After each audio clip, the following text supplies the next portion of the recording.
माननीय अध्यक्ष महोदय, आज की आपकी इस पहल की जितनी सराहना की जाए उतनी कम है।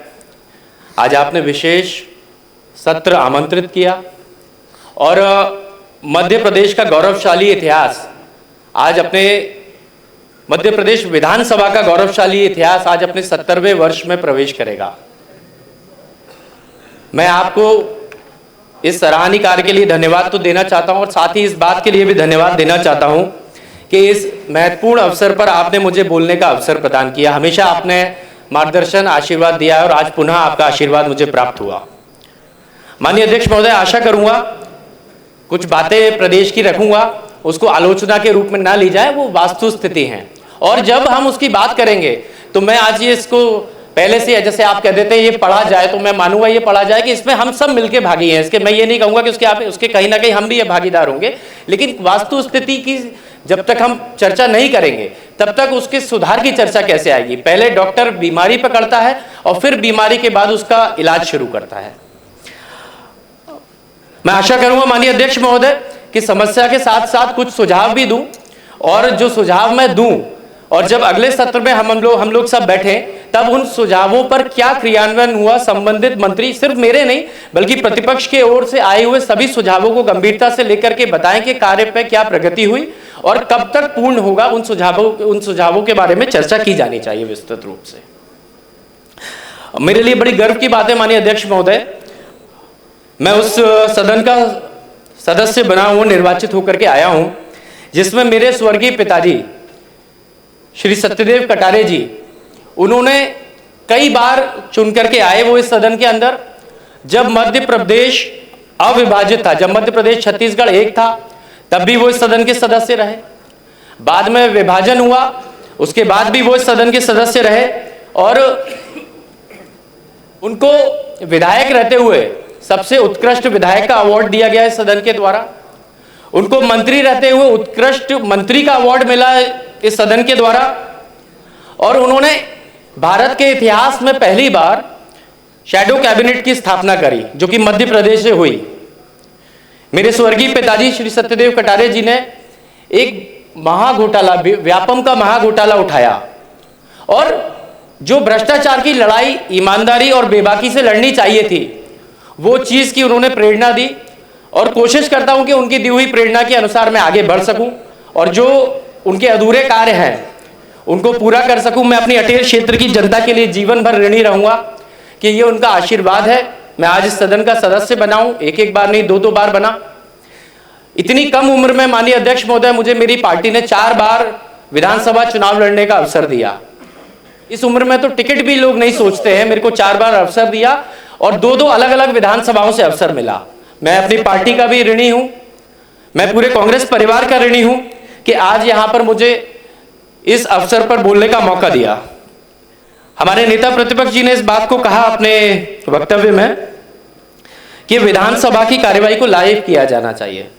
मैं उनकी इस बात का पुरजोर समर्थन भी करता हूं और साथ में यह कहना चाहता हूं माननीय अध्यक्ष महोदय, क्योंकि 2011 का सेंसस था, वर्तमान जो पॉपुलेशन एस्टिमेटेड है दैट इज अराउंड 9 करोड़।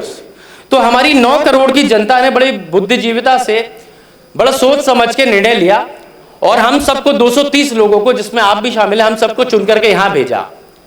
उद्देश्य था उनका कि हम लोग जब इस सदन के सदस्य बनेंगे तो हम उनके जो विषय हैं उसको उठाएंगे, जो मध्य प्रदेश के हित के विषय हैं उनको उठाएंगे और उनकी बात को मजबूती से सदन के अंदर रखेंगे। तो मैं आज जानना चाहता हूं या मैं सुझाव देना चाहता हूं माननीय अध्यक्ष महोदय कि क्या उस जनता को जिसने हमें चुन के भेजा उनकी बात करने के लिए क्या उस जनता को हमारी कही गई बातों का सुनने का अधिकार होना चाहिए या नहीं होना चाहिए माननीय अध्यक्ष महोदय। क्योंकि लोकसभा हो, राज्यसभा, अन्य राज्यों में प्रणाली लागू हो गई है, क्या हम ऐसी कोई बात कर रहे हैं जो हमारी जनता नहीं सुन सकती? आखिर जनता से मुंह छुपाने का क्यों ये प्रणाली अपनाए? मेरा आग्रह है हाथ जोड़ के अध्यक्ष महोदय, आपने बहुत सारी चीजों पर सुधार किया जब से आपने इस आसन को ग्रहण किया है। मैं आशा करूंगा जल्द ही इस चीज को भी आप लागू करें। एक सुझाव और माननीय अध्यक्ष महोदय, संवैधानिक व्यवस्था में उल्लेख है विधानसभा उपाध्यक्ष के लिए और निश्चित ही यदि आपके सहयोग के लिए सदन के सहयोग के लिए एक विधानसभा के उपाध्यक्ष भी यदि नियुक्त होते या निर्वाचित होते तो विकास की गति को तो ताकत मिलती ही मिलती। साथ ही साथ सदन के जो कई साले पेंडिंग काम है, चाहे इतनी समितियों की पेंडेंसी है, उन सबको भी निपटाया जाता। हमने कई बार आग्रह किया, माननीय मुख्यमंत्री जी से आग्रह किया, आपसे संसदीय कार्य मंत्री जी से आग्रह किया कि इस पद को रिक्त ना रखा जाए। रिक्त रखना जनता के साथ अन्याय है, इस पद को भरा जाए। और यदि कांग्रेस के लोगों से बिल्कुल ही ईर्ष्या या घृणा है कि नहीं लेना है तो फिर आप बीजेपी का ले लीजिए, लेकिन इस संवैधानिक व्यवस्था के साथ अन्याय नहीं होना चाहिए। उस पद के कारण हमारी जनता के कार्य की प्रगति नहीं रुकना चाहिए। माननीय अध्यक्ष महोदय, सब लोग बात करते हैं, खासतौर पे भारतीय जनता पार्टी के नेता, विजन 2047 की। माननीय प्रधानमंत्री जी ने कहा विजन 2047। मध्य प्रदेश के सारे नेता कहते हैं अपने वक्तव्यों में विजन 2047। क्या है विजन 2047? और उससे महत्वपूर्ण क्यों विजन 2047? क्यों नहीं 26? क्यों नहीं 28? क्यों नहीं 33? क्यों 47?